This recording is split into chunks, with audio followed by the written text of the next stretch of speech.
Beacon Press Audio presents the new and expanded edition of Freedom Dreams, The Black Radical Imagination by Robin D.G. Kelley. This audiobook is narrated by J.D. Jackson. Published by Beacon Press Audio, 2023. Foreword. When they say literature liberates, surely they were talking about freedom dreams. Maybe it was love. Maybe it was their dimples dancing, the way one girl wrapped her words around us like a loose hug, our bodies transformed by the rhythm. Or how a few organizers lay in the hammock swaying as another's guitar dripped in calloused fingers. In the humid honey of June heat, a mango tree open-armed and waving sat deeply rooted in our little Haiti backyard. This is where a dream became freedom.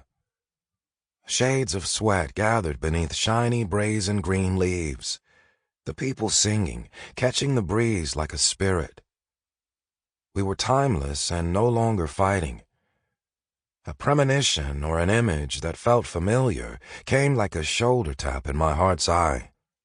We gathered there to hang and rest after a community organizing meeting. Everyone, for more than a moment, was present and alive and forever. It was sacred ground. We weren't arguing. We weren't triggered. We weren't overwhelmed with grief. A smoke signal of possibility, a place we could feel, touch, and see. I found a new way to write a poem, or as Kelley writes, a way to transport us to another place.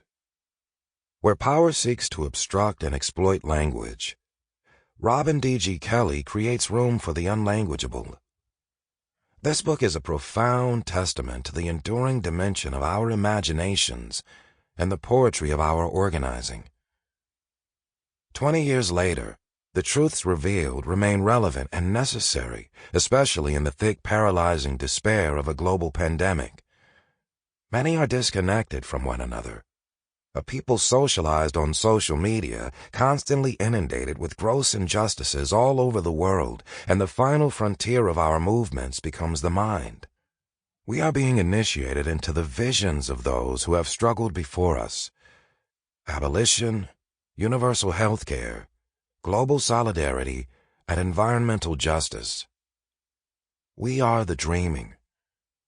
Freedom Dreams is a book that documents and contextualizes the political power of our shamanistic ability to feel and embody medicinal methodologies of how we resist. In the cadence of courage, these words are my belonging. It reflects the life I have made unbeknownst to me.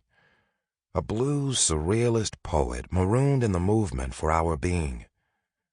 Fueled by the radical movements of those who came before us, Kelley conjures the legacy of Barbara Smith, Jane Cortez, Aimé Césaire, Queen Mother Moore, Amiri Baraka, Paul Robeson, Sun Ra, and so many others.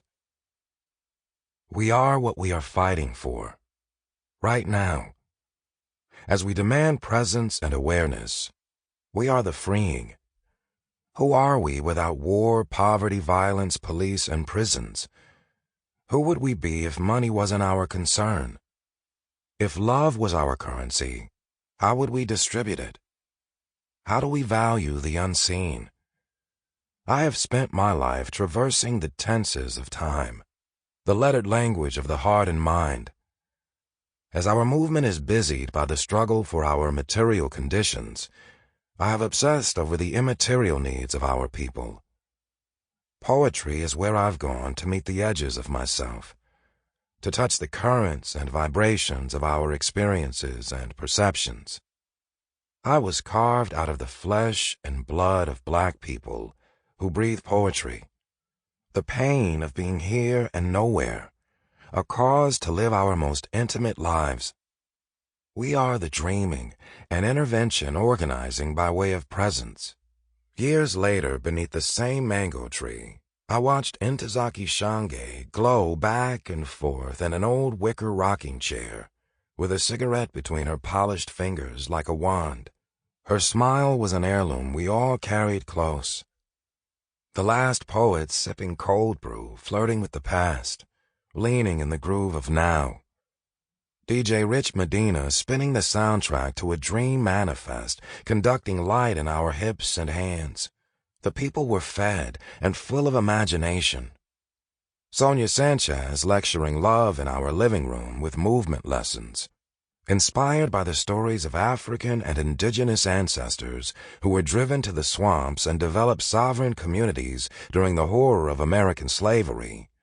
We facilitated a collective of young poets who were also organizers as we created the Maroon Poetry Festival in Liberty City, Miami. I had no idea we were rehearsing for the vision of Kelley's closing chapter. We built a temporary stage made from wood pallets in Tulsi Park with aspirations to design a solar-powered amphitheater. Elders and young people together in harmony. The event was free and accessible. Healthcare professionals on-site taking blood pressure, healing hands offering massages, morning meditation and yoga, barbers donating their skills to cut the children's hair. Tire swings roped around our trees. There was a huge flag with a North Star waving above the children's jungle gym. We built pop-up libraries, benches decorated with free books. We turned the children's workroom in the community center into an art gallery with local artists and vintage national black treasures. We registered community members to vote in the upcoming state election and discuss the local politics of our time. We petitioned our people to help restore voting rights for 1.4 million Floridians who were formerly incarcerated.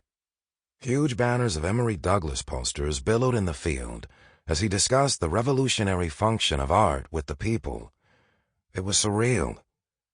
We were more than our competing identities. We were organized in deep relationships with one another. Surrealism is not some lost, esoteric body of thought longing for academic recognition, Kelley writes. It is a living practice and will continue to live as long as we dream. Nor is surrealism some atavistic romanticization of the past. Above all, surrealism considers love and poetry and the imagination powerful social and revolutionary forces, not replacements for organized protest, for marches and sit-ins, for strikes and slowdowns, for matches and spray paint. We are one of the many echoes of Robin D.G. Kelley's words reverberating in the world. We are proof that his vision and argument are not only practical but critical to our movement's possibility and power. Here we were, the Dream Defenders, supported by a small group of lawyers, the Community Justice Project, workshopping the poetic language for our political vision of another Florida a few years earlier. We called our socialist vision for our people the Freedom Papers. It was an unconscious nod to the Emancipation Papers given to escaped Africans upon their arrival to the Spanish colony of St. Augustine. Over 250 years later, we conjured Fort Mose, the first free black settlement in America, right in our backyard.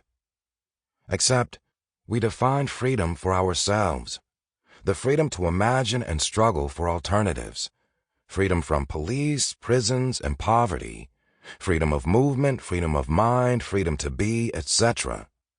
We spent many years using our literal home to facilitate workshops and nurture organizers in the efforts of decolonizing our imaginations. Language and how we use it is crucial to the vision for our lives. Kelley's book offers us our history so we can create with a clear vision for our future. Sometimes we trip into our past as we endure the present, but freedom is always now. While our society is hyper-focused on the technical and material developments of nation-states, as we resist the patriarchy of settler colonialism and the rising sea levels and forests on fire and the not enough hospital beds and the violence of poverty, we must not lose sight of the deep emotional expressions of our heart. We are in a battle of ideas. We are in a battle for our spirits. There have been many developments and evolutions in the mechanics of our technology. Kelley reminds us every move Sample complete. Ready to continue?